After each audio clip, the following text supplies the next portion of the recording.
તો વ્યાધિ છે એને એક્સેપ્ટ કરી લેવાનું. ઠીક છે, અત્યારે મારી એકાગ્રતા એટલી બધી નથી થઈ શકતી, પણ હું ધૈર્યપૂર્વક રાહ જોઈશ. જ્યારે આ વ્યાધિ દૂર થઈ જશે ત્યારે ફરીથી પૂર્ણ એકાગ્રતાપૂર્વક ધ્યાનનો અભ્યાસ, પોતાનો જે એકાગ્રતાનો અભ્યાસ શરૂ કરીશ. તો વ્યાધિની આપણે વાત કરી. સ્ત્યાન. સ્ત્યાન એટલે ચિત્તની અકર્મણ્યતા. આ ચિત્તની જે અકર્મણ્યતા છે એ પ્રમાદ અને આળસ્ય એટલે કે આળસથી જરાક ભિન્ન છે. સ્ત્યાન કોને કહેવાય? કે જેમાં ચિત્તની ચંચળતાને કારણે કોઈ પણ રીતે આપણે કામ કરવા માટે તત્પર થતા નથી. એટલું ચિત્ત વિક્ષેપ હોય છે, ચંચળ હોય છે કે યોગ સાધના કરવી હોય કે ધ્યાન કરવું હોય, અચ્છા જોયું જશે પછી, પણ એમાં આળસ કરતા પણ એમાં રુચિનો અભાવ વધારે હોય છે. ધ્યાન કરવાની રુચિ નથી, ભણવા બેસે તો ભણવા પ્રત્યે રુચિ નથી, વિષય પ્રત્યે રુચિ નથી. એટલા માટે એ ચંચળતાને કારણે, ચિત્તની ચંચળતાને કારણે અકર્મણી બની જઈએ, એનું નામ સ્ત્યાન. એના પછી આવે છે સંશય. તો સંશયની જે આપણે વાત કરી કે આ ધ્યાન અને એકાગ્રતા માટેનું એક બહુ મોટું બાધક તત્વ છે. આ પહેલા પણ આપણે એની ચર્ચા કરી હતી. અને એ સંશય વિભિન્ન રીતે રહી શકે. એક તો લક્ષ્ય વિશે. જો લક્ષ્ય વિશે સંશય હશે તો આપણે એકાગ્રતામાં આગળ નહીં વધી શકીએ, ધ્યાનમાં આગળ નહીં વધી શકીએ. આપણું લક્ષ્ય શું છે? જ્યાં સુધી આપણું લક્ષ્ય નક્કી નથી થયું, ઈશ્વર પ્રાપ્તિ જ મારું લક્ષ્ય છે, ત્યાં સુધી ધ્યાનમાં આગળ નહીં વધીએ. ક્યારેક યોગ તો ક્યારેક ભોગ, ક્યારેક કર્મથી વિરતિ થવાનું આપણે લક્ષ્ય રાખીએ છીએ, તો ક્યારેક કર્મમાં પ્રવૃત્ત થવાનું લક્ષ્ય રાખીએ છીએ. તો આવી રીતે લક્ષ્ય જો બદલાતું રહેશે તો નહીં થાય. પછી ઈશ્વર પ્રાપ્તિ પણ જો લક્ષ્ય રાખ્યું તો આપણે એક ઈષ્ટ દેવતાને જો પકડીને નહીં રાખીએ તો એનાથી પણ ધ્યાનમાં ખલેલ પહોંચશે. જેમ આપણે વાત કરી હતી કે 10 જગ્યા કૂવો ખોદવાથી પાણી નહીં મળે. તો એ લક્ષ્ય જ્યારે બદલાતું રહેશે, 10 દિવસ રામની ઉપાસના કરી, 10 દિવસ કૃષ્ણની ઉપાસના કરી, 10 દિવસ ગણેશની ઉપાસના કરી, આમ બદલાવતા રહ્યા, તો એનાથી ધ્યાનમાં મન ઊંડે આપણે નહીં ઉતરી શકીએ. ધ્યાનમાં તો કેટલાક લોકો કહે છે, ભાઈ આ તમે કેવી વાત કરો છો? આ તો તમે સંકીર્ણતાની વાત શરૂ કરી દીધી. રામકૃષ્ણ દેવ સર્વધર્મ સમન્વયની વાત કરે છે. તો સર્વધર્મ સમન્વયની જે વાત શ્રી રામકૃષ્ણ દેવની છે એને આની સાથે સરખાવવાની નહીં. બે વસ્તુ છે. એક તો છે કે મન એટલું બધું મોકળું બની ગયું છે, મન એટલું બધું ઉદાર બની ગયું છે, આધ્યાત્મિક સાધનામાં વ્યક્તિ એટલો બધો આગળ વધી ગયો છે કે એને પછી આ બીજા બધા ધર્મો પ્રત્યેની ભેદ દૃષ્ટિ તો રહેતી જ નથી. એટલું જ નહીં, એને દરેકે દરેક ઈશ્વરમાં એને પોતાને ઈષ્ટ દેવતા દેખાઈ જાય છે અને એટલા માટે એને કોઈ અડચણ પડતી નથી. આ ખૂબ ઊંચી સ્થિતિની વાત છે. પણ જે લોકો સાધના પ્રારંભ કરે છે એમને તો એક લક્ષ્ય પહેલા લેવું પડશે. તમારા રામકૃષ્ણ મઠ મિશનના એક બહુ વરિષ્ઠ સંન્યાસી હતા, હજી પણ છે. એમને પ્રશ્ન પૂછવામાં આવ્યો કે સ્વામીજી આવી રીતે રામકૃષ્ણ તમે આમ કેમ કરો છો? તમે કહો છો એક જ ઈષ્ટ દેવતા લઈ લ્યો, અને જ્યારે બીજા તમને દેવી દેવતાઓની પાસે મંદિરમાં જાઓ એમાં ના નહીં, એમાં પણ તમે પોતાના ઈષ્ટ દેવતાને જોવાનો પ્રયત્ન કરો, પણ એક ઈષ્ટને જ પકડી લ્યો, એક જ ગુરુને પકડી લ્યો અને એને જ લઈને આગળ વધો. તો આ તો સંકીર્ણતાની વાત થઈ ગઈ. રામકૃષ્ણ દેવે તો રામની ઉપાસના કરી, કૃષ્ણની ઉપાસના કરી, મા કાળીની ઉપાસના કરી, હિન્દુ ધર્મ જ નહીં ઇસ્લામ ધર્મની સાધના કરી, ક્રિશ્ચન ધર્મની સાધના કરી, અને તમે કહો છો કે ના તમે એક જ ઈષ્ટદેવને પકડી લ્યો, બીજા બધા મંદિરમાં જાઓ એમાં વાંધો નહીં, પણ ત્યાં પણ તમે તમારા ઈષ્ટદેવતાને જોવાનો પ્રયત્ન કરો અને એ ઈષ્ટને જ એક જ ઈષ્ટને પકડી રાખો. તો આ તો કેવી વાત થઈ ગઈ? તમે રામકૃષ્ણ દેવના વિરુદ્ધ જવાની વાત કહી રહ્યા છો. તો એમણે બહુ સરસ જવાબ આપ્યો. રામકૃષ્ણ દેવે બીજા બધા દેવી દેવતાની ઉપાસના કરી, બીજા ધર્મની ઉપાસના કરી. ક્યારે? સૌથી પહેલા મા કાળીની માટે એમને દર્શન માટે એટલી તાલાવેલી લાગી, એટલી વ્યાકુળતા થઈ કે એ વ્યાકુળતાના એ અતિરેકમાં એ ખડગ લઈ લે છે, તલવાર ઉપાડી અને પોતાના ગરદનમાં નાખવા જાય છે કે જે જીવનમાં માના દર્શન ન થયા તો આ જીવન રાખીને ફાયદો નથી. અને ત્યારે માના દર્શન થયા. માના દર્શન થયા એનાથી એમને સંતોષ નથી થતો. માં તે મને દર્શન તો આપ્યા પણ મારું પેટ એનાથી નથી ભરતું, તું મારી સાથે વાતચીત કર. તું મારી સાથે રમ, મારી સાથે રમવા વાળું કોઈ નથી, મારી સાથે વાતચીત કરવા વાળું કોઈ નથી, બધા મને પાગલ સમજે છે. તો માં એમની સાથે વાતચીત કરે છે, માં એમની સાથે રમે છે, માં એમની સાથે હસે છે, માં એમની સાથે ખેલ કરે છે. આ બધું થયા પછી જયારે માં કાળીના દર્શન થઈ ગયા, એમાં નિષ્ણાત થઈ ગયા, પછી રામલલા, પછી કૃષ્ણ ભગવાન, પછી એમાં દર્શન થઈ ગયા, પછી આગળ વધ્યા. તો તમને દર્શન થઈ ગયા, ઈશ્વર પ્રાપ્તિ થઈ ગઈ, તમારા ઈષ્ટ દેવતાના દર્શન થઈ ગયા, તો પછી નેક્સ્ટ સ્ટેપ. હજી રામકૃષ્ણ થવામાં તમને વાર છે, બધાએ રામકૃષ્ણ થવામાં વાર છે. પણ એનો અર્થ એ નથી કે આપણે બીજા ધર્મ પ્રત્યે આપણે ઘૃણા રાખીશું. ના, બીજા ધર્મ પ્રત્યે આપણે ખૂબ જ સદભાવ હોવો જોઈએ, કારણ કે બધા ધર્મો સમાન રૂપે સત્ય છે, પણ સમાન નથી. આ વાત ખૂબ જ સૂક્ષ્મ રીતે સમજવાની છે. બધા ધર્મો સમાન નથી, બધા ધર્મો સમાન રીતે મહાન છે. સમાન નથી, એક નથી. એટલા માટે કોઈના માટે આ રસ્તો સારો હોઈ શકે, કોઈના માટે બીજો રસ્તો સારો હોઈ શકે, જેને જે ફાવે. એટલે રામકૃષ્ણ દેવ કહે છે માએ વિભિન્ન પ્રકારની વાનગીઓ બનાવી છે. એક જ ઘઉંમાંથી કોઈના માટે શીરો બનાવે છે, તો કોઈના માટે ખૂબ ખૂબ સાદી આઈટમ બનાવે, પણ જે એને પેટમાં રૂચે એવી રીતે રસ્તા અલગ અલગ છે. તો બધાએ પોતપોતાના ધ્યાન માટેનો જે લક્ષ્ય નક્કી કર્યું છે, ધ્યાન માટેનો ધ્યેય વસ્તુ નક્કી કરી છે, એ તો બરાબર પકડી જ રાખવાની. એમાં બીજી બધી પ્રકારે આપણે એને ભેળવવા જશું તો મુશ્કેલ થઈ જશે. હા, પછી જ્યારે આપણે ધ્યાનમાં એટલા બધા થઈ ગયા અને ઈશ્વર સાક્ષાત્કાર થઈ ગયો અને એવી સ્થિતિ આવી, પછી આપણી પાસે એ સ્વતંત્રતા રહેશે કે આપણે બીજા ધર્મો સાથે પણ એક્સપેરિમેન્ટ શરૂ કરી દઈએ. પણ જ્યાં સુધી એકમાં આપણને સફળતા નથી મળી, ત્યાં સુધી હજી બીજામાં જવાની આપણને જરૂર નથી, એમાં આપણને સફળતા નહીં મળે. તો બધા ધર્મો સમાન રૂપે મહાન છે, બધા ધર્મો સમાન નથી. એટલા માટે બધાએ પોતપોતાના ધર્મમાં આગળ વધવાનું છે, પોતપોતાના ઈષ્ટ દેવતા પ્રત્યે આગળ વધવાનું છે, અને બીજા બધા દેવી દેવતાઓમાં પણ પોતાના ઈષ્ટ દેવતાને જોવાનો પ્રયત્ન કરવાનો છે. આવી રીતે લક્ષ્ય પ્રત્યે જો સંશય ઉત્પન્ન થઈ જાય, અરે 10 દિવસ સુધી ગણેશની ઉપાસના કરી કાંઈ ફાયદો નથી, હાલો હવે રામને પકડી. રામને કીધા, રામે નિષ્ઠુર લાગે છે, માતા પિતાને રોવડાવ્યા, ભાઈ એ પિતાને રોવડાવીને ગયા, આ રામચંદ્રજી આપણને નહીં લાગે, હાલો ભાઈ કૃષ્ણને પકડી. કૃષ્ણને પકડ્યા પછી આ પણ એ નિષ્ઠુર લાગે, જો ને ગોપીઓને છોડીને વયા ગયા હતા મથુરા, આ નથી બરાબર. એટલે એમ જો બદલતા રહેશું તો નહીં થાય, એકને પકડીને આગળ વધવું પડશે, એક કૃષ્ણ દેવતા. તો આ તો લક્ષ્ય પ્રત્યે. આ તો એક જ ઉદાહરણ આપ્યું કે સંશય કેવી રીતે આવે છે, કેટલા વિભિન્ન રૂપોમાં આવે છે. એકને ગુરુ બનાવ્યા, થોડા દિવસ સુધી કર્યું, થોડા દિવસે નિયમિત કર્યું, થોડા દિવસ અનિયમિત કાર્ય કર્યું, અરે આમાં તો કંઈ લાગતું નથી, ભલી વાર નથી લાગતી, ચાલો બીજા ગુરુ, આમનું નામ સાંભળ્યું છે, ચાલો ત્યાં જઈએ. ત્યાં જઈને થોડુંક એમનું લીધું, થોડુંક એમનું લીધું, પાછું થોડુંક પોતાનું મેળવ્યું, એમાં પાછું થોડુંક બીજાનું મેળવ્યું. આમ મેળવીને પોતે પાછી કંઈક સાધના અર્ધ કચરી કરી, આમાં મજા નથી, આ કંઈ થતું નથી, ચાલો મૂકી દઈએ પડતું. તો આ જ સંશય થાય છે. સંશય જો થાય સાધકના જીવનમાં, જે ધ્યાન કરી રહ્યા છે, એકાગ્રતા કરી રહી છે, એવી રીતે વિદ્યાર્થી માટે પણ એમની પણ એ સંશય માટે થઈને એમના કેટલા બધા કાર્યક્રમો જોયા છે વિદ્યાર્થીઓ, કે પહેલા તો સિલેબસ કયો લેવો કે નહીં એ જ સંશય, કે ફલાણા ટીચર કીધું એનું માનશે કે આનું ચીજ માનશે, સંશય. કોઈ પણ એક વસ્તુને પકડી જો આગળ વધશે, એ ભલે ખરાબ હશે તો પણ જો એક વસ્તુ પકડીને રાખશે અને સંશય નહીં કરે તો આગળ વધી શકશે. પણ દરેકે દરેક વસ્તુમાં સંશય કરી અને ન આ તરફ ન પેલી તરફ આમ જો ઓસિલેટિંગ આમ કરતા રહેશે, સંશયની સ્થિતિમાં રહેશે, તો ગીતામાં જેમ કહ્યું છે સંશયાત્મા વિનશ્યતિ. તો લક્ષ્યની વાત હોય કે પથની વાત હોય, ગુરુની વાત હોય, ઈષ્ટની વાત હોય, સાધનાની વાત હોય, દરેકે દરેકમાં કોઈ પણ એક વસ્તુને સારી રીતે પરીક્ષા કરી એ રસ્તો પકડી લેવાનો, અને એ રસ્તો પકડીને આપણે આગળ વધવું પડશે. પણ એમાં જો સંશય કરતા રહીશું, પહેલા આપણે ભલે જે કંઈ આપણે કરવું હોય કરી લઈએ, પણ એના પછી પાછળથી જો સંશય જ કરતા રહીશું, હંમેશા એ જ મોલ કહેતા રહેશે કે ક્યાં સારી વસ્તુ મળે છે, આખો દિવસ માર્કેટિંગમાં જ જશે, વસ્તુ ખરીદાશે જ નહીં.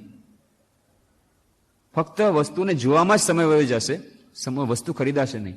માર્કેટ રિસર્ચ, કઈ વસ્તુ સારી મળે છે, ક્યારે કઈ જગ્યાએ કઈ વસ્તુ કયા ભાવમાં મળે છે, બધું આપણે કહી શકશું. પણ અસલ જે કામ માટે આવ્યા હતા બજારમાંથી વસ્તુ ખરીદવા, એ નહીં થાય. એવી જ રીતે ઘણા બધા જોઈ લીધા, ક્યાં વારમાં કેટલી બધી ડિફેક્ટ છે, આમાં અમને ખબર છે ભાઈ આમાં આવી ડિફેક્ટ છે, આમાં આ ડિફેક્ટ છે, આ માર્ગમાં આવી ડિફેક્ટ છે, આ માર્ગમાં આ સંપ્રદાયમાં આવી ડિફેક્ટ, બધી અમને ખબર છે. પણ એમાંથી તમને કઈ ફાયદો થયો?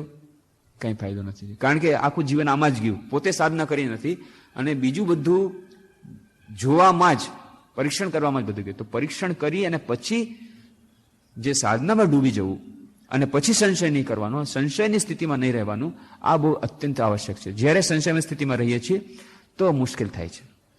પહેલા ગમે એટલા આપણે કરી દઈએ તો કેટલાય લોકો એમ કે છે ભાઈ અમને તો એવું કાંઈ નથી, અમે કંઈ આવા એક ધોયા નથી, અમારે તો બધું ચાલે.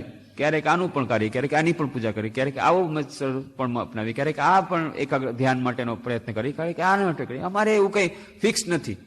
એનો અર્થ છે કે હજી એક પણ રસ્તો નક્કી નથી થયો ને, હજી સંશયની સ્થિતિમાં છીએ. તો સંશયની સ્થિતિમાં હોઈએ ત્યારે એકાગ્રતા મેળવવી બહુ મુશ્કેલ પડે છે. ગંગા તીર મેં ગંગાદાસ, જમના તીર મેં જમનાદાસ. બહુ સરસ વાત છે કે ભાઈ તમે શું, તમે કઈ તરફ છો? તો કે અમે તો આ તરફ છીએ. ગંગા તીરે કે છે હું ગંગાદાસ છું, જમના તીર કે ના ના હું તો ગંગાદાસ કે છું, હું તો જમનાદાસ છું. તો ગંગા તીર પે ગંગાદાસ, જમના તીર પે જમનાદાસ. તો દલ બદલું, એ ટોપી તરત જ ફેરવી દીધી કે ના હું તો આ પાર્ટીનો છું. પછી જયારે આ પાર્ટી પહેરવામાં કે ના હું તો આ પાર્ટીનો છું. એવી રીતે આપણે દલ બદલું છીએ. દલ બદલું હોવાથી સાધનાના ક્ષેત્રમાં, સંશયના ક્ષેત્રમાં રહેવાથી આપણે એકાગ્રતાના ધ્યાનમાં નહીં આગળ વધી શકીએ. તો સંશય, પણ આમાં એક વાત છે, સંશયાત્મા વિનશ્યતિ એનો અર્થ એ નથી કે આપણા જીવનમાં સંશય નહીં આવે. સાધકના જીવનમાં સંશય આવશે જ. કેમ આવશે? એટલા માટે કે આ એક નિશ્ચિત રૂપે આવતું તત્વ છે દરેક જીવકના સાધક, દરેક સાધકના જીવનમાં. રામકૃષ્ણ કથામૃતમાં પણ આપણે જોઈએ છીએ, શ્રી રામકૃષ્ણ દેવ પોતે કહે છે અને સ્વામી વિવેકાનંદ જીવનમાં જોઈએ, બધાના જીવનમાં એક સ્થિતિ એવી આવે છે સાધકના જીવનમાં જ્યારે સંશય ઉત્પન્ન થાય છે. ઈશ્વરના અસ્તિત્વ પ્રત્યે સંદેહ ઉત્પન્ન થાય છે. બાકી બધું તો ઠીક, ઈશ્વરના અસ્તિત્વ પ્રત્યે સંદેહ ઉત્પન્ન થાય છે. પોતે આધ્યાત્મિક જીવનમાં સફળ થઈ શકશે કે નહીં એના પ્રત્યે સંશય ઉત્પન્ન થાય છે. આ સ્વાભાવિક છે. કારણ કે જ્યારે જેમ જેમ સાધના આગળ વધે છે તો પૂર્વજન્મના સંસ્કાર જ્યારે એ જે આપણા અચેતન મનમાંથી ચેતન મનમાં આવવાનો પ્રયત્ન કરે છે ત્યારે જ્યારે ઘર્ષણ થાય છે, એ ઘર્ષણના પરિણામે આ બધા દોષો નીકળે છે. આવો સંશયની સ્થિતિ ઉત્પન્ન થાય છે. એ સંશયની સ્થિતિ અને આ જે સંશયમાં રહેવું, પોતાના લક્ષ્ય પ્રત્યે, સાધનાની પ્રત્યે, સાધના પથમાં આડોઅવળું ભટકવું, આ બેમાં ભેદ છે. આ જ સંશય છે કે ઈશ્વરના અસ્તિત્વ વિશેનો સંશય, કે આપણા પોતાના આધ્યાત્મિક પ્રાપ્તિ માટેનો જે સંશય, એના માટેનો જે કોન્ફિડન્સ, એના પ્રત્યેનો સંશય, આ સ્વાભાવિક છે, દરેક જીવના સાધકમાં થાય છે. તો એના માટેનો એ બહુ સરસ ઉદાહરણ, એક ભક્ત આવ્યા, એક મહાન પંડિત છે, રામચરિતમાનસ પર ખૂબ સારા પ્રવચન કરે છે, અને એમણે આવીને પોતાની સમસ્યા રજૂ કરી કે હું બહુ જ નિરાશ થઈ ગયો છું. કે બસ હવે મારા જીવનમાં કંઈ રહેતું જ નથી, હું તો ખતમ થઈ ગયો, નાશ થઈ ગયો મારો. કેમ? કે બસ મને સંશય થઈ ગયો છે, ઈશ્વર પ્રત્યે પૂરું અસ્તિત્વ, ઈશ્વર પ્રત્યેની શ્રદ્ધા પણ મારી પૂર્ણ નથી, અને એના પ્રત્યે, એના અસ્તિત્વ પ્રત્યે સંદેહ જાગે છે. અને ભગવાન શ્રી કૃષ્ણ ગીતામાં કહ્યું છે સંશયાત્મા વિનશ્યતિ, એટલે મને તો હવે બસ મારો નાશ તો નિશ્ચિત છે. આવી રીતે નિરાશાના ક્ષુણમાં બોલ્યા હતા. પંડિતજીએ કહ્યું, અરે તમે તો ખૂબ ભાગ્યશાળી છો, તમારો કોઈ દિવસ નાશ નહીં થાય. કેમ? શ્રી કૃષ્ણ ભગવાનની વાણી ખોટી? સંશયાત્મા વિનશ્યતિ કીધું છે, અને મને તો સંશય છે. કે તમને એટલો બધો વિશ્વાસ છે શ્રી કૃષ્ણની વાણીમાં કે સંશયાત્મા વિનશ્યતિ કીધું છે એટલે તમારો સંશય થાય. તમને ભગવાનના વાતમાં તો કેટલો બધો વિશ્વાસ છે, તો તમે શું કરવા ડરો છો? તમને પોતાને એટલો બધો વિશ્વાસ થઈ ગયો પાક્કો કે ગીતામાં ભગવાન શ્રી કૃષ્ણ કીધું કોઈ દિવસ ખોટું ન હોઈ શકે, એટલો તો તમને વિશ્વાસ છે ને. આ તો વિશ્વાસની વાત છે, આમાં સંશય તમારે ક્યાં આવ્યો છે? તો એ સંશય અને આ સંશય બે અલગ છે. તો આ જે સંશય જાગે છે, એ સંશય તો દરેક જીવનના સાધકમાં આવે છે. તો એના માટેનો ઉપાય શું છે? ઉપાય છે, જે લોકો સંશય રહિત છે એના સંગમાં આવું, એનાથી વધારે સારો બીજો કોઈ ઉપાય નથી. જે લોકો સંશય રહિત છે એવી વ્યક્તિઓના સંપર્કમાં આવવાથી આ સંશય પોતાની મેળે છૂટી જાય છે. હજારો પુસ્તકો વાંચવાથી, હજારો કલાકો ધ્યાન કરવાથી જે ન થાય એ કામ જે સંશય રહિત વ્યક્તિઓના સંપર્કમાં આવવાથી થઈ જાય છે. અને આ ઘણા બધાના અનુભવ છે. એવા મહાપુરુષોના સંપર્કમાં આવવાનું થયું છે કે કેટલા બધા સંશયો લઈને સાધક જાય છે કે આજે તો બસ અડધી કલાકનો મારે ઇન્ટરવ્યુ લેવો છે, અડધી કલાકનો સમય લઈ લીધો. એમને 5 મિનિટની ફુરસત નથી, પણ કે ના, મારે તો અડધી કલાક ઓછામાં ઓછી જોશે. કેટલા બધા મારે સંશય છે. અડધી કલાકનો સમય માંગ્યો, 5 મિનિટમાં પાછા આવી ગયા. શું થયું? પાસે બેસતાની સાથે જ બધા સંશય પોતાની મેળે દૂર થઈ ગયા. પૂછવાની જરૂર ન પડી. આવા કેટલી જાતના ઉદાહરણ પડ્યા છે. તો જે લોકોના મનમાં સંશય નથી એવી વ્યક્તિઓના સંપર્કમાં આવવાથી આ સંશય પોતાની મેળે ચાલ્યા જાય છે. આ એનો એક બહુ જ મોટો સરસમાં સરસ ઉપાય છે. તો આ યોગ અને ભોગ વચ્ચેની જે ખેંચતાણ ચાલે ત્યારે સંશય એ ઉત્પન્ન થાય. એ સંશય ન ઉત્પન્ન થાય ત્યારે આ સંશય રહિત થવા માટે સંશય રહિત લોકોના સંપર્કમાં આવવું એ એનો શ્રેષ્ઠ ઉપાય છે. એના પછી આવે છે પ્રમાદ. પ્રમાદ એનો અર્થ છે બેપરવાહી. આ જેમ ચાલે છે એમ ચાલવા દો ને, આનું નામ બેપરવાહી. અચ્છા, જેમ આ થશે તો થશે, અચ્છા આમ ભલે ઠીક છે, આમ કરશું. તો બરાબર ધ્યાન કરો છો ને? હા. ગુરુદેવ કીધું છે એમ કરો છો કે નહીં? જરા બરાબર કીધું અક્ષરશઃ. આ ક્યારેક કરીએ, ક્યારેક વળી પોતાને મેળે જેવું કરીએ એવું કરીએ. કેટલા વાગે કરો? કઈ નક્કી નહીં. વેલા ઉઠી ગયા તો વેલા કરીએ, મોડા ઉઠે તો તે દિવસે સવારે ન કરીએ. બેપરવાહી. તો બેપરવાહી જ્યારે આવશે ત્યારે એકાગ્રતા ધ્યાનમાં નહીં આવે. અથવા તો વિદ્યાર્થી હશે એ જો બેપરવાહ હશે, ઠીક છે, જ્યારે મૂડ લાગશે ત્યારે વાંચશું, મૂડ લાગશે તો 10 કલાક વાંચી લેશું, મૂડ નહીં હોય તો નહીં વાંચીએ, જેવું હશે બસ ચલાવશું. પણ આ જે એક લગન કે ના, મારે મારા જીવનનો લક્ષ્ય છે મારી ઈશ્વર પ્રાપ્તિ, મારે પરીક્ષામાં આ નંબર લેવા છે, એટલે ગમે તે રીતે મારે સારું લાગે કે ન લાગે, મારે આટલાથી આટલા ટાઈમ બેસવું છે ને આ કરવું જ છે, એવી જાતની જો વસ્તુ મનમાં નહીં હોય, એટલો દ્રઢ નિર્ધાર નહીં હોય, આનું આ ક્યારે આવતું નથી? જ્યારે પ્રમાદની અવસ્થા હોય ત્યારે આવો દ્રઢ નિર્ધાર આવતો નથી. તો પ્રમાદની અવસ્થા એ એકાગ્રતા અને ધ્યાનમાં બાધક બને છે. એના પછી આવે છે આળસ, મહાન શત્રુ માનવતાનો. અને આ દરેકના હૃદયમાં એ છુપાયેલો શત્રુ બેઠેલો છે, આળસ. તો પતંજલિ એને પણ આજે ધ્યાન અને એકાગ્રતાના અંતરાયોમાંનો એક અંતરાય બતાવે છે, આળસ. તો કેટલાકને એવું લાગે છે કે ભાઈ આજે આળસ અને સ્ત્યાન, આ બંને વચ્ચે અંતર શું છે? સ્ત્યાનનું જેમ આપણે કહ્યું કે સ્ત્યાન છે એ ચિત્તની ચંચળતાને કારણે છે. ચિત્ત ખૂબ જ વિક્ષેપિત હોય અને એટલા માટે પછી બેસવાનું મન જ ન થાય, ચક્કર વકર મન ફરે છે, ભણવા બેસવા મન નાખ લાગતું, ધ્યાન માટે બેસું તો ધ્યાન કરવાની ઈચ્છા જ નથી થતી, અરુચિ થાય છે. આ છે સ્ત્યાન. અને આળસ શું છે? આળસ છે એ તમોગુણનું લક્ષણ છે, જળતા.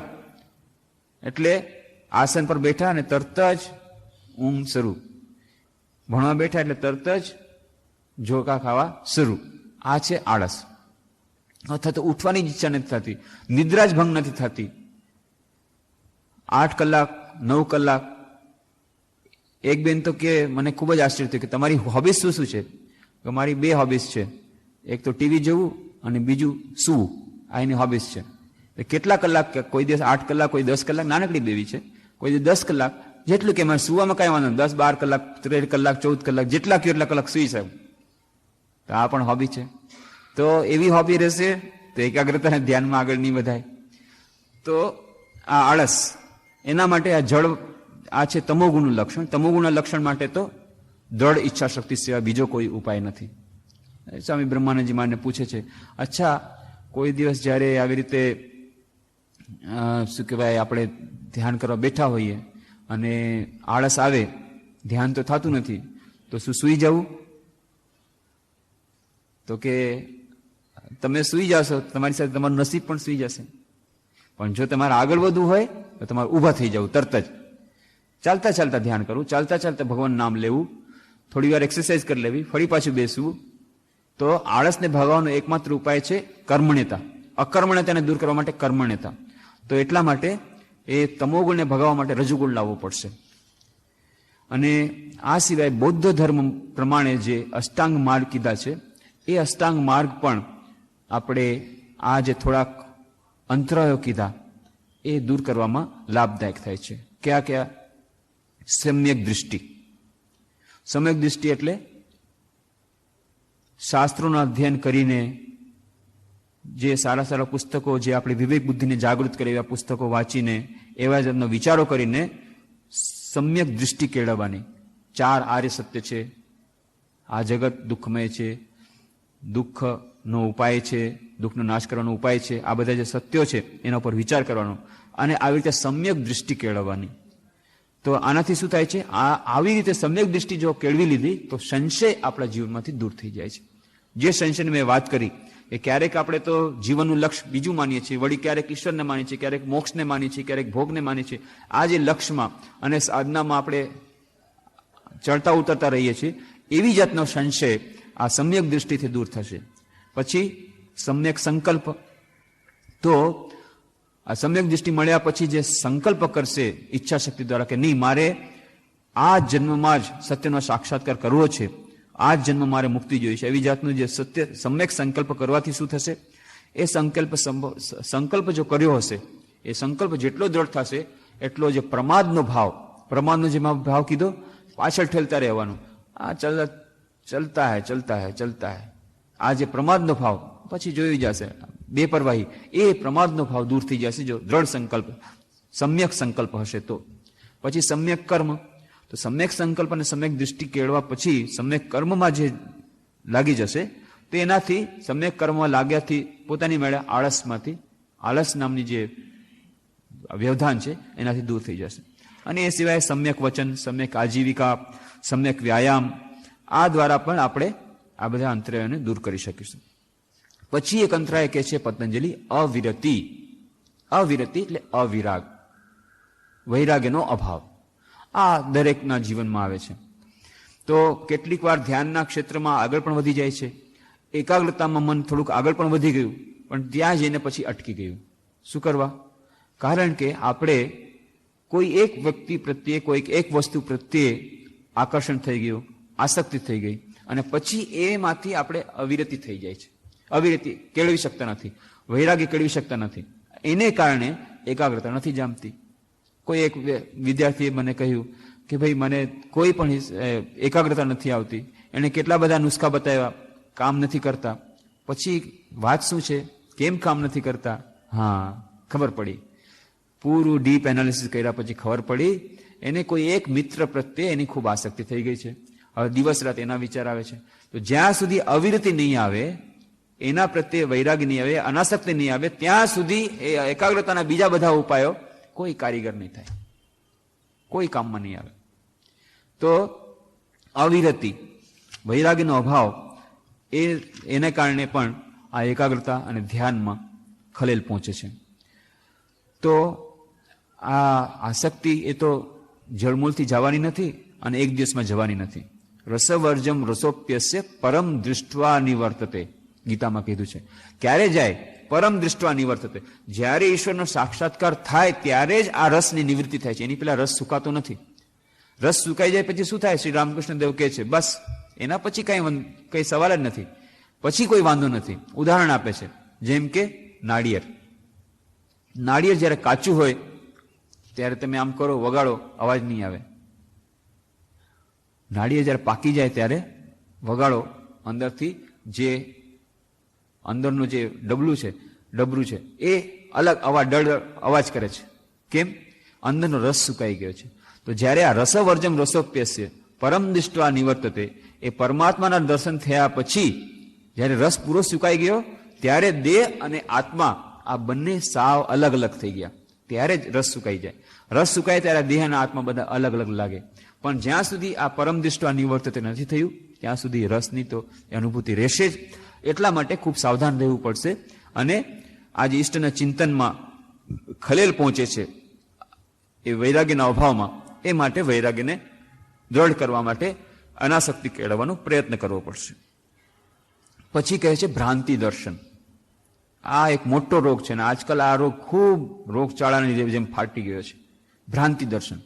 કેટલાય લોકો માની બેઠા છે કે બસ અમારે તો બધું થઈ ગયું છે, પતી ગયું, અમારે હવે કરવાનું શું છે?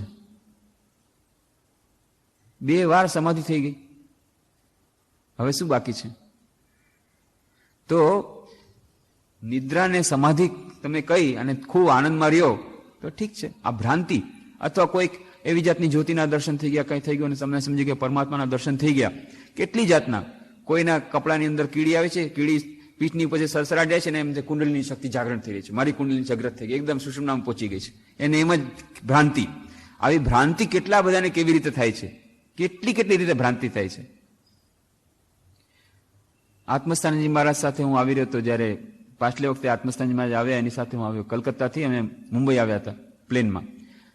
તો એક ભાઈ અમારી પાસે આવીને, ત્યારે પ્લેનમાં કંઈક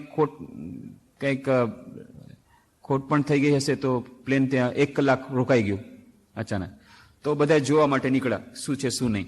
તો એક ભાઈ, ત્યારે અમે ચૂપચાપ બેઠા છીએ, તો આવ્યા ભાઈ આત્મસ્થાનજી મહારાજને પૂછવા માંડી ગયા કે સ્વામીજી તમારે ત્યાં મંત્ર દીક્ષા વગેરે થાય છે? કે હા થાય છે, પણ અમારે ત્યાં ફક્ત પ્રેસિડેન્ટ અને વાઇસ પ્રેસિડેન્ટ આપી શકે. તો અત્યારે કંઈ થવાની છે? તો કે મુંબઈમાં, તમે તો મુંબઈ જઈ રહ્યા છો, તો મુંબઈમાં તમે કોન્ટેક્ટમાં રહેજો આશ્રમમાં, જ્યારે પ્રેસિડેન્ટ વાઇસ પ્રેસિડેન્ટ આવે ત્યારે તમે કોન્ટેક્ટ કરજો. અચ્છા, હવે મારે પૂછવું છે કે એમની પાસે દીક્ષા લેવાથી ફાયદો મને શું થશે? મને સમાધિ થશે કે નહીં? કારણ કે 2 વાર તો મને સમાધિનો અનુભવ થઈ ગયો, પણ હમણાં પાછો 2 વર્ષથી સમાધિ નથી થતી, એટલે એ સમાધિ મને દેવડાવી શકશે કે નહીં? મહારાજે કીધું કે તમને ગેરંટી આપું છું સમાધિ તો નહીં જ થાય. કારણ કે સમાધિ, અમે લોકો જે સમાધિ જેની અવસ્થા ગણીએ છીએ એને સૌથી સપ્તમ ભૂમિકા ગણીએ છીએ. અને અત્યારે ધ્યાનની તમારી અવસ્થા નથી, અત્યારે પ્રત્યાર અને એમાં જ આપણે યમ નિયમ કરીએ તો ઘણું. તમાકુ ચાવતા ચાવતા તમે વાત કરો છો, અત્યારે યમ નિયમની તો પેલા વાત કરો, પછી તમે સમાધિની વાત કરજો.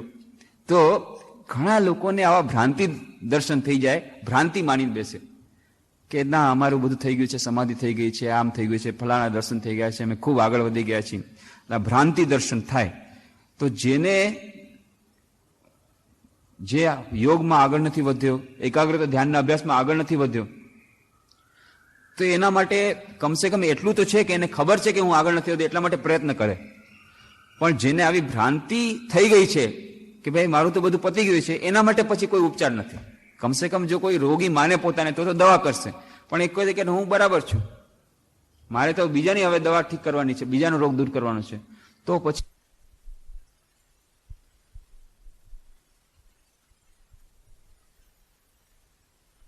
એ પોતાને માની જ બેઠો છે. હવે આગળ વધશે કેવી રીતે? એકાગ્રતા અને ધ્યાનના અભ્યાસમાં આગળ જ કેવી રીતે વધશે? પોતાને માની જ બેઠો છે કે મારે તો થઈ ગયા દર્શન, પતી ગયું મારું. તો આવી ભ્રાંતિ દર્શન એ પણ એક મોટું. થોડાક કલ્પના ચિત્રો, કેટલી જાતના કલ્પના ચિત્રો આવે અને માની લીધું કે મને આવા દર્શન થઈ ગયા. પછી છે અલબ્ધ ભૂમિકત્વ. હવે અલબ્ધ ભૂમિકત્વ એટલે જે ભૂમિકામાં હજી આપણને લબ્ધ નથી થયા અથવા નથી થઈ શકી રહ્યા. એક સ્થિતિ સુધી સાધક આગળ વધી ગયો એકાગ્રતાના અભ્યાસમાં, ધ્યાનના અભ્યાસમાં. પછી એક સ્થિતિ એવી આવે છે જાણે એનો રસ્તો અટકી ગયો, હવે આગળ વધી શકતો નથી, ગમે તેમ રીતે એક જાતની આળસ જાણે કે આવી ગઈ. આને કહેવાય અલબ્ધ ભૂમિકત્વ. હવે આ ઘણીવાર એવું સાધકના જીવનમાં બની જાય છે. તો ત્યારે કરવું શું? 2 ઉપાય છે. એક તો જે લોકો ઈશ્વરમાં માને છે, ઈશ્વરને પ્રાર્થના કરવી કે પ્રભુ આગળનો દરવાજો પણ તમે હવે ખોલો. લિફ્ટમાં ગયા, લિફ્ટનો દરવાજો ખુલ્યો જ નહીં, શું થશે? ચૂપચાપ રહ્યો. અચ્છા, લિફ્ટનો દરવાજો ખુલી ગયો, તમે અંદર પણ ગયા, હવે લિફ્ટ ઉપર નથી જતી, શું કરશો? અચ્છા, લિફ્ટ ઉપર પણ ગઈ, બીજે માળ સુધી ગઈ, ત્યાં અટકી ગઈ, તમારે જવું છે 7મે માળે, અટકી ગઈ, શું કરશો? અથવા તો 7મે માળ સુધી પણ ગઈ, પણ હવે દરવાજો ખુલતો નથી, તમે અંદર જઈ શકતા નથી, લિફ્ટ ખુલતી નથી. આવી રીતે આ ઘણી જાતની સમસ્યાઓ જેમ આવે છે, એવી રીતે જ્યારે લિફ્ટમાં, આધ્યાત્મિક સાધનામાં, એકાગ્રતા ધ્યાનના અભ્યાસમાં આગળ વધી રહ્યો છે સાધક, કેટલી જાતના આવા અંતરાયો થાય છે. એક જગ્યાએ દિયા, એના પછી અલબ્ધ ભૂમિકત્વ, પછી એના પછી ઉપર હજી ઉઠાતું નથી. તો હવે શું કરવું? ત્યારે ડેડ સ્ટોપ જાણે કે આવી ગયો. તો હવે એના માટે શું કરવું? 2 ઉપાય. એક તો લાગ્યા રહેવું, અભ્યાસપૂર્વક લાગ્યા રહેવું, ક્યારે ને ક્યારે લિફ્ટનો દરવાજો ખુલશે જ, ટ્રાય કરતા રહેવું. બીજું, જો ઈશ્વરમાં વિશ્વાસ છે, ઈશ્વર પ્રભુ પાસે પ્રાર્થના કરવાની, મંગલ મંદિર ખોલો પ્રભુ, મંગલ દયામય મંગલમય મંદિર ખોલો, ખોલો, હવે આગળ ખોલો, હવે અહીંયાથી આગળ હું નથી વધી શકતો, અથવા તો બસ હવે મને 1 ડગલું ભરવાનું મને સામર્થ્ય આપો, એક જ દે ચિનગારી. ત્યારે પ્રભુ પાસે આવી પ્રાર્થના કરવાથી કે હવે અમે તો આટલા સુધી ચાલ્યા, હવે અલબ્ધ ભૂમિકત્વ આવી ગયું, એકાગ્રતાના ધ્યાનના અભ્યાસમાં હવે આગળ નથી વધી શકી રહ્યા, તો એક જ દે ચિનગારી પ્રભુ, અને એ ચિનગારી મળવાથી પછી પાછો રસ્તો ખુલી ગયો. વળી પાછા થોડા ઘણી વાર સુધી આગળ ગયા, વળી ઉપર ગયા, 7મી માળ સુધી ગયા, વળી લિફ્ટ અટકી ગઈ, વળી પાછો ફરી પાછી પ્રાર્થના. તો અલબ્ધ ભૂમિકત્વ માટે આ ઉપાય. પછી છે અનવસ્થિત તત્વ. બંનેમાં શું અંતર છે? અલબ્ધ ભૂમિકત્વ એટલે જે ભૂમિકામાં આપણે હજી પહોંચી શકતા નથી, એક ભૂમિકામાં પહોંચ્યા અને એનાથી ઉપર ઉઠી શકતા નથી, આનું નામ અલબ્ધ ભૂમિકત્વ. અને આ અનાવસ્થિત એટલે શું છે કે 7મી માળ સુધી પહોંચ્યા, પણ હજી તો બહાર નીકળે છે ત્યાં લિફ્ટ પાછી નીચે આવી ગઈ, પાછી બીજે માળે આવી ગઈ. આપણે હજી 7મી માળે હજી તો પગ મૂકીએ, 7th ફ્લોરમાં ઓફિસમાં જે જવું છે ત્યાં જઈએ, એની પહેલા લિફ્ટ પાછી નીચે આવી ગઈ. ગઈકાલે જ હું ગયો હતો, લિફ્ટ અમે ઉપર જઈ રહ્યા છીએ અને 2nd ફ્લોરમાં કોઈ ભાઈ ઉતરા અને હજી પાછી ઉપર જઈ છે લિફ્ટ, ત્યાં તો નીચે આવી ગઈ લિફ્ટ. કેમ? નીચે વાળાએ બટન દબાવ્યું હશે તો પોતાની મળે નીચે આવી ગઈ. તો આવી રીતે ઉપર જવાને બદલે જ્યાં છે ત્યાંથી પાછું નીચે આવી જવું, જે આપણે એક સ્થિતિ મેળવી લીધી એકાગ્રતા અને ધ્યાનની, એ સ્થિતિમાં ટકી ન શકવાની સ્થિતિ, આનું નામ છે અનવસ્થિત્વ. તો આના માટે શું ઉપાય છે? ઉપાય એ જ છે કે ધીરે ધીરે ડગલા માંડવા, અને જે સ્થિતિમાં આપણે પહોંચી ગયા છીએ એ સ્થિતિમાં પહોંચ્યા પછી જેમ એક માળો બનાવ્યો, પછી એને સિમેન્ટ કોન્ક્રીટથી કરી અને એકદમ પાક્કું બનાવી દઈએ, એના પછી બીજો માળ બનાવે, એવી રીતે આમાં આપણે ધીરે ધીરે આગળ વધતા રહેવું, એક પછી એક કોન્ક્રીટ કરતા જવાનું. જે સ્થિતિમાં માની લો આપણને કોઈ જાતનો અનુભવ થઈ ગયો, આધ્યાત્મિક અનુભવ, એકાગ્રતાના કોઈક એક સોપાન ઉપર પહોંચી ગયા, ધ્યાનના એક સોપાન ઉપર પહોંચી ગયા, પણ એક જ વાર દર્શન કરવાથી નહીં, વારંવાર એના દર્શન થવા જોઈએ. જેમ રામકૃષ્ણ દેવ શું કહે છે? માના દર્શન થઈ ગયા, ખડગ લીધું, ખડગ લઈને પોતાના ગળા ઉપર મારવા જાય છે, માં આ જિંદગી, આ દેહ રાખીને કોઈ ફાયદો નથી, તારા દર્શન ન થયા, બસ હું મરી જઈશ. ગળામાં કાપવા જાય છે, માના દર્શન થયા, બેહોશ થઈને પડી ગયા, માં કહેતા બેહોશ થઈને પડી ગયા, માના દર્શન થઈ ગયા, ખૂબ આનંદમાં આવી ગયા, સચ્ચિદાનંદના સાગરમાં તરી રહ્યા છે. પછી હોશમાં આવ્યા, ખૂબ આનંદમાં રહે છે, પણ છોડતા નથી. માં તે એકવાર દર્શન આપ્યા, પણ એનાથી મારું તો મન ભરાતું નથી, તું મારી સાથે મને દર્શન આપ, હજી દર્શન આપ, હજી દર્શન આપ. વારંવાર દર્શન કરે છે માના, પછી એનાથી મન ભરાતું નથી. માં તે દર્શન તો આપ્યા, પણ માં મારી સાથે રમવા વાળું કોઈ નથી, મારી સાથે હળવા મળવા વાળું કોઈ નથી, બધા મને અડધો પાગલ સમજે છે, તું મારી સાથે વાતચીત કર. માં એની સાથે વાતચીત કરે, માં એની સાથે રમે. આ બધું કરીને માને સાથેના જે દર્શનની ભૂમિકામાં એટલા બધા દ્રઢ રીતે સ્થિત થઈ ગયા, હવે પછી એનાથી નીચે ઉતરવાની વાત નથી, ઉપર જ ચડવાની વાત છે. તો એક અનુભવ જે થતા જાય એના ઉપર આપણે સંપૂર્ણ રીતે એના ઉપર દ્રઢ રીતે આસિત થઈ જઈએ, એના પછી આગળ વધીએ તો અનવસ્થિત્વની જે વાત છે એનાથી દૂર કરી શકીએ. તો આ જે અંતરાય દૂર કરવાના ઘણા બધા ઉપાયો જે આપણે વાત કરી, ઘણા બધા અંતરાયોની વાત કરી, અને ઉપાયો પણ એના થોડા બધા આપણે કર્યા. એમાંથી 2 કે 3 ઉપાયો વિશેષ રીતે પતંજલિ પોતાના યોગ સૂત્રમાં, એ વિસ્તારનો વિષય છે, જે મેં કહ્યું કે એકાગ્રતા અને ધ્યાન એ જે વિષય છે અત્યંત કઠિન વિષય, અને સાથે સાથે વિશાળ એ વિષય છે. એ ક્યારે આપણે કેવી રીતે બધી ચર્ચા કરશું ખબર નથી. તો એ જે આટલી બધી પતંજલિ યોગ સૂત્રમાં આટલી બધી ચર્ચા કરી, એમાંનો જે નિષ્કર્ષ કાઢવો હોય કે આ અંતરાયો દૂર કરવામાં 2 કે 3 ઉપાયો પતંજલિ બહુ સારા કહે છે. એક તો છે ઈશ્વર પ્રણિધાન, અને બીજું છે પ્રણવ. એ જે ઈશ્વરનો પ્રણવ જે છે, પ્રણવ ઓમ, એનો જાપ. એ જાપ કરવાથી ગમે તેવા અંતરાયમાં આપણે ગમે તેવી સ્થિતિમાં હશું, અનવસ્થિત્વ હશે કે અલબ્ધ ભૂમિકત્વ હશે, ગમે ત્યાં ફસાઈ ગયા હશું, પણ આ ઓમકારનો જપ કરવાથી આ બધા અંતરાયો ધીરે ધીરે દૂર થાય છે. એવી જ રીતે ઈશ્વર પ્રણિધાન એટલે ઈશ્વરને સમર્પિત થવાથી, ઈશ્વરને પ્રાર્થના કરવાથી એ બધા અંતરાયો ધીરે ધીરે દૂર થાય છે. તો ઈશ્વર પ્રણિધાન અને પ્રણવનો જાપ, એના જાપની સાથે સાથે એનું અર્થનું ચિંતન થવું જોઈએ. એનાથી ધીરે ધીરે ચિત્ત અને બુદ્ધિ નિર્મલ થાય, અને પછી અંતરાય દૂર થાય, એવી જાતની ઉપાય કે છે.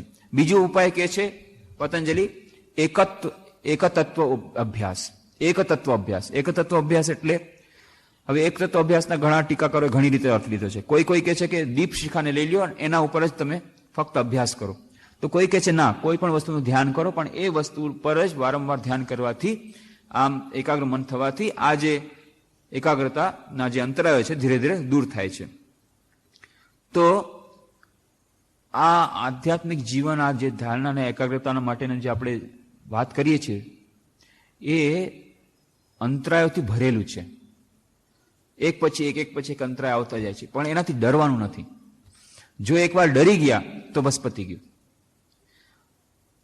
ઉલટાનું એમ સમજવું જોઈએ કે જેટલા અંતરાયો વધારે, એટલું આપણને વધારે એના માટે તૈયાર થવું પડશે, સજ્જ થવું પડશે. કારણ કે જે કઈ વાતો કહી છે પતંજલિ, એના પછી બીજી વસ્તુ કહે છે. આ તો કયા મુખ્ય અંતરાયો. હવે એના બીજી વસ્તુઓ કહે છે. શું શું છે? આ જે ઉપબાધા, આ તો બાધાઓ થઈ ગઈ. ઉપબાધા કઈ? દુઃખ, દૌર્મન્યસ્ય, જંગમે જયત્વ, શ્વાસ પ્રશ્વાસ, વિક્ષેપ, સહભુવ. આ જાણે કે ઉપબાધા છે. કઈ? એક તો દુઃખ. દરેકના જીવનમાં દુઃખ આવે છે. તો મનમાં જ્યારે દુઃખ હોય ત્યારે પણ આ એકાગ્રતા અને ધ્યાનના અભ્યાસમાં ખલેલ પહોંચે છે. મન દુઃખી થશે ત્યારે ધ્યાન એકાગ્રતા લાગતું નથી, મન લાગતું નથી, ચિત્ત લાગતું નથી, એકાગ્ર થતું નથી. મન દુઃખી છે. હવે દુઃખી થવાના પણ ઘણા બધા કારણો હોઈ શકે, પણ જ્યારે આવી રીતે માનસિક પીડા હોય, જેમ વ્યાધિ શારીરિક પીડા, એમ દુઃખ જે માનસિક પીડા હોય, ત્યારે એકાગ્રતાના ધ્યાનમાં દૌર્મન્યસ્ય શું છે? દૌર્મન્યસ્ય છે કે દૌર્મન્યસ્ય આવે છે કે હું અસમર્થ છું, આ એકાગ્ર મન કરી શકતો નથી, ભણવાનો પ્રયત્ન કરું છું, કોઈ પણ રીતે મને એકાગ્ર થતું નથી, ધ્યાનનો અભ્યાસ કરવા જાઉં છું, કોઈ પણ રીતે મને એકાગ્ર થતું નથી. એનાથી નિરાશા થઈ જાય છે. એક તો પહેલેથી દુઃખ હોય, એમાં પછી આ દુઃખ ઉમેરી જાય કે મારું મન એકાગ્ર થતું નથી.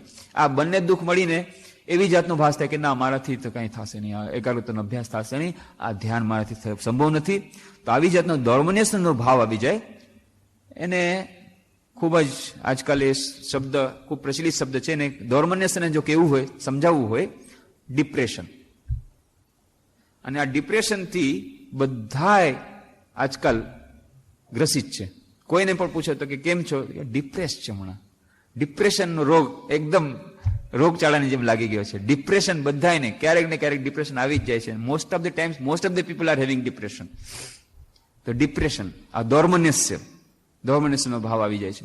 એક તો દુઃખ હોય મનમાં, એમાં પછી મન એકાગ્ર ન થાય, ધ્યાનમાં ન લાગે, અને એને કારણે પછી નિરાશા થાય કે મારાથી તો આગળ વધાશે નહીં. આ નિરાશા એમાં એક સાથે આવે તો દૌર્મન્યસ્ય, આ બધું મળીને ડિપ્રેસ થઈ જાય, એકદમ ડિપ્રેસ્ડ, દૌર્મન્યસ્ય આવી જાય. તો આ અત્યધિક વ્યાપ. પછી અંગમે જયત્વ. અંગમે જયત્વ એટલે કે અંગ સમૂહનું કંપન. જ્યારે કોઈ વ્યક્તિ ખૂબ વધારે ભયમાં હોય, કોઈ વધારે એક્સાઇટેડ હોય, ઉત્તેજિત હોય, ત્યારે એના અંગમાં કંપન થાય છે. તો આ હાથ પગમાં કંપન, હૃદય ગતિનું વધી જવું, પરસેવો નીકળવો, આ બધું છે અંગ કંપનનો. આ બધા અંગમે જયત્વના ઉદાહરણ છે. પછી શ્વાસ પ્રશ્વાસ, બહુ જલ્દી શ્વાસ પ્રશ્વાસ ચાલવા માંડી જાય છે. અને આ બધી જે વાત કરી, આ છે વિક્ષેપ. કેવા છે? આ સહભુવ. એકાગ્રતા અને ધ્યાનમાં જે પેલા અંતરાય કીધા, આ તો મુખ્ય અંતરાયો. એ સિવાય આ છે સહ અંતરાયો, સહબાધા એટલે કે ઉપબાધાઓ. અને આ જે ચારેય ઉપબાધા, એ ચારેય ઉપબાધાને આજની મોડર્ન લેંગ્વેજમાં કેવું હોય તો છે એનું નામ ન્યુરોસિસ. મોડર્ન સાયકોલોજીસ્ટ એને કહે છે ન્યુરોસિસ નામનો રોગ લાગુ પડી જાય ત્યારે આવું બધું થાય. દુઃખ, મન દુઃખી રહે, મનમાં દૌર્મન્યસ્ય આવે, ડિપ્રેસ રહે, અંગમે જાય તો થાય, અને શ્વાસ પ્રશ્વાસ જોરથી ચાલવા લાગે, હૃદયની ગતિ વધી જાય, પરસેવો નીકળવા માંડી જાય, એવી સ્થિતિ જ્યારે આવે, આનું નામ એ ન્યુરોસિસ. અને એનું ઉદાહરણ અર્જુનનું કૃષ્ણ ભગવાને આ લીલા ગીતામાં આપણું ચિત્રણ કરી દીધું છે બહુ સરસ, કે શું થાય. કે અર્જુન પોતે કહે છે, ગાંડી મારાથી હાથમાંથી સરકી જાય છે, હું ઊભો નથી રહી શકતો, અને પાછળ જઈને બેસી જાય છે માથે હાથ દઈને. ન્યુરોસિસનો શિકાર થઈ જાય છે, અંગમાં કંપન થાય છે, ગાંડી સરકી જાય છે. આટલો મહાવીર, મહાબહાદુર આ અર્જુન, એની સ્થિતિ આવી થાય છે. તો અર્થ શું છે કે આટલા મહાવીર, મહાન બહાદુર, મહાન યોદ્ધા મહાન હીરો એવા અર્જુન માટે પણ જો ન્યુરોસિસ આવે તો આપણે ક્યાંના છીએ? આપણા જીવનમાં જો આવે તો ડરવાની કોઈ વસ્તુ નથી. આપણા જીવનમાં પણ જો દુઃખ, નૈરાશ્ય, દોર્મનસ્ય આવે તો આશ્ચર્યચકિત નહીં થવાનું. દરેકે દરેક જીવનના સાધકમાં કોઈ ને કોઈ સમયે પૂર્વજન્મના સંસ્કારોને પરિણામે અથવા તો સાધનાની એક પરિણામે આવે છે. ઉપાય? આવી જાતનું દોર્મનસ્ય આવી ગયું, ડિપ્રેસ થઈ ગયા, ન્યુરોસિસ આવી ગયું, શું કરવું? શ્રી કૃષ્ણ ભગવાનનો સંદેશો સાંભળવો. ક્લેબ્યમ માસ મગમ પાર્થ નૈતત્તો યુપપદ્યતે ક્ષુદ્રમ હૃદય દૌર્બલ્યમ ત્યક્તોતિષ્ઠ પરંતપ. બસ આ સંદેશો છે. જ્યારે ડિપ્રેસ હોઈએ, સ્વામી વિવેકાનંદ તો ત્યાં સુધી કહે છે કે તમે ગીતામાં જેટલા શ્લોકો છે બધા કાઢી નાખો. 650 હોય કે 700 શ્લોકો હોય, એ બધા વિદ્વાનો જેટલા કે એટલા, એ બધા શ્લોકો કાઢી નાખો. એક જ શ્લોક તમે યાદ રાખો, તમને આખું ગીતાનો સારાંશ તમને આવડી ગયો. કયો શ્લોક? આ એક જ શ્લોક. શ્રી કૃષ્ણ ભગવાન કહે છે અર્જુનને, ક્લૈબ્યમ માસ મગમ પાર્થ નૈ તત્ત યુપપદ્યતે ક્ષુદ્રમ હૃદય દૌર્બલ્યમ ત્યક્તો તિષ્ઠ પરંતપ. પરંતપ, ઉભો થા. આ તને તું કાયર બનમાં, આ કાયરતા તને છાજતી નથી. ક્ષુદ્ર હૃદયની દુર્બળતાને, તુચ્છ દુર્બળતાને દૂર ફેંકી દે અને ઉભો થા. જ્યારે જ્યારે આપણે ડિપ્રેસ હોઈએ ત્યારે આ શ્લોક સાંભળવાનો. શ્રી કૃષ્ણ ભગવાન કહે છે ગમે તેવી સ્થિતિ હોય, આપણી દોર્મનસ્યની સ્થિતિ હોય, ડિપ્રેસ્ડ હોઈએ, ન્યુરોસિસ હોઈ જાય, બધી જાતની આપણે નિરાશાથી ઘેરાયેલા હોઈએ, મન એકાગ્ર થતું નથી, મન ધ્યામતું નથી ધ્યાનમાં, બીજી જાતની નિરાશા આવે છે, હાય હાય શું થશે, આપણે આગળ વધી શકીશું કે નહીં, કેટલી જાતની આશા, કુશંકા, સંશય બધું આવીને ઉપસ્થિત થાય અને મન ડિપ્રેસ થઈ ગયું. બસ આ સંદેશો સ્વામીજી કહે છે સાંભળો શ્રી કૃષ્ણ ભગવાનનો. ક્ષુદ્રમ હૃદય દૌર્બલ્યમ ત્યક્તોતિષ્ઠ પરંતપ. ઉભો થઈ જા, ફરીથી લાગી જા કામમાં. કામ કરશો, સફળતા જરૂર મળશે. 1000 વાર તમે કામ કરો, 1000 વાર અસફળતા મળે તો ફરી એકવાર પ્રયત્ન કરો. Hold the ideal 1000 times and if you fail 1000 times make the attempt once more. Swami Vivekananda કહે છે 1000 વાર તમે સફળતા માટે પ્રયત્ન કરો અને 1000 વાર અસફળતા મળે તો શું કરવાનું? બેસી જવાનું નહીં, ફરી પાછો પ્રયત્ન કરો, ફરી પાછા ઉભા થાઓ, હૃદયની તુચ્છ દુર્બળતાને દૂર કરીને ફરી પાછા આ ધ્યાનના, એકાગ્રતાના અભ્યાસમાં લાગી જાઓ.